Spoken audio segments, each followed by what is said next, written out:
হাযা কিতাবুল্লাহ ইয়ানতিকু বাইনানা লাইসা আশ-শাহীদু বিমাইয়িতিন। আল্লাহর কিতাবও তো আমাদের কাছে আছে। আল্লাহর কিতাব এই কথা বলে দিছে যে শোনো, শহীদ যে সে মারা যায় নাই। আমাদের আইনজীবী আলিফ ভাই উনি মারা যান নাই, ওনাকে দাফন করা হয়েছে, গোসল দেওয়া হয় নাই। শহীদ তো মারা যায় না। ওয়ালা তাকুলু লিমান ইয়ুকতালু ফি সাবিলিল্লাহি আমওয়াত। আরে আমওয়াতান, তাদেরকে তোমরা মৃত বলো না। যারা আল্লাহর রাস্তায় জানকে কোরবান করে দিছে তারা তো জীবিত, তাদেরকে মৃত বলার কোনো সুযোগ নেই। আমার হৃদয়ের মধ্যে যেন এই বাসনা থাকে, কাইফা ইয়াকিরুল মুসলিমু কাইফা ইয়াহদাউল মুসলিমু। আরে মুসলমান কিভাবে শান্তিতে থাকতে পারে, কিভাবে ইতমিনানের সঙ্গে থাকতে পারে। আল মুসলিমাতু মাআল আদুইল মুতাদি। মুসলমান নারীরা দুশমনের হাতে বন্দী। আমার বোনদেরকে দিনে রাত্রে ধর্ষণ করা হয়, আর জিহাদকে বলা হয় জঙ্গিবাদ। দরকার ছিল সারা দুনিয়ার মুসলমান একত্রিত হয়ে যাবে, আর সারা দুনিয়ার মুসলমান একত্রিত হয়ে ফিলিস্তিনের দিকে রওনা হবে। ইহুদিদেরকে উৎখাত করতে একদিনও সময় লাগতো না, কি বলেন? কিন্তু মুসলমান জিহাদের কথা শুনতেই ভয় পায়, জিহাদের তামান্না দিলের মধ্যে রাখতেই ভয় পায়। এই জন্য আজকে কিছু কুচক্রী মহল সমস্ত হিন্দুদেরকে আমরা বলি না, কিন্তু এই সন্ত্রাসী জঙ্গি তারা আমাদের মসজিদে হাত দেওয়ার সাহস পায়।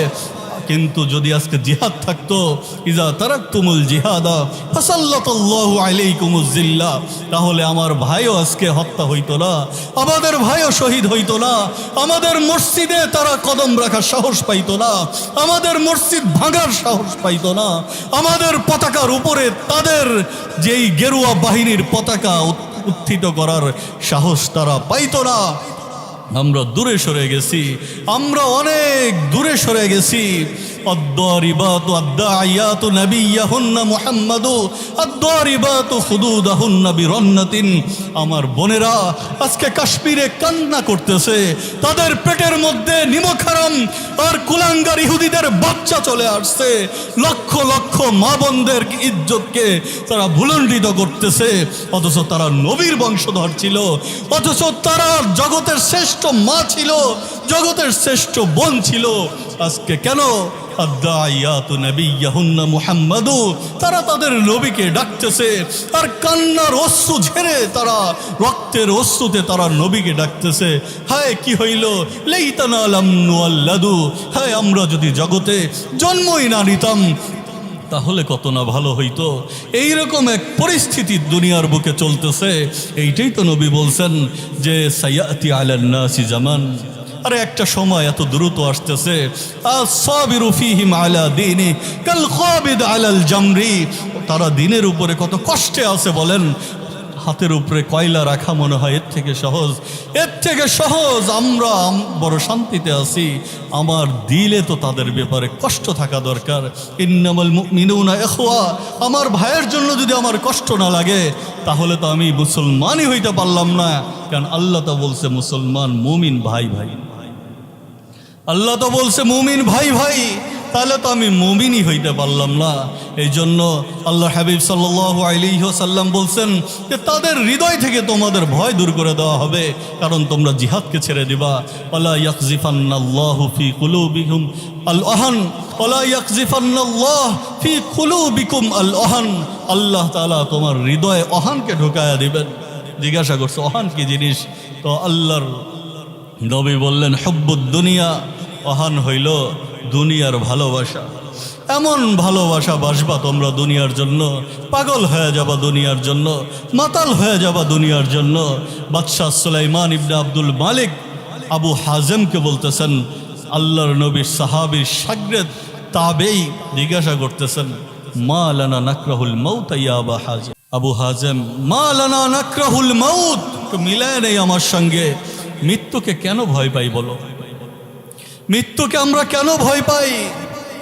আবু হাজেম বলতেছিলাম যে প্রকৃত আলেম যে আফদলুল জিহাদি কালিমাতু হাক্কিন ইনদা সুলতানিন জাইর, বড় জিহাদ হইল, যত বড় ফেরাউন হোক সত্যটা তার সামনে বলে দেওয়া। আমরা শামসুল হক ফরিদপুরীর উত্তরসূরি সদর শাহ হুজুরের কাছে ওই জামানায় আইয়ুব খান পাকিস্তান আমলে 3 লক্ষ টাকার বস্তা নিয়ে আসছে। ফ্যামিলি প্ল্যানিং জায়েজ, একটু আপনি ফতোয়া দিয়ে দেন, এই যে আপনার জন্য হাদিয়া 3 লক্ষ টাকা, এখন হিসাব করলে হয়তো 300 কোটি টাকা সমান হবে।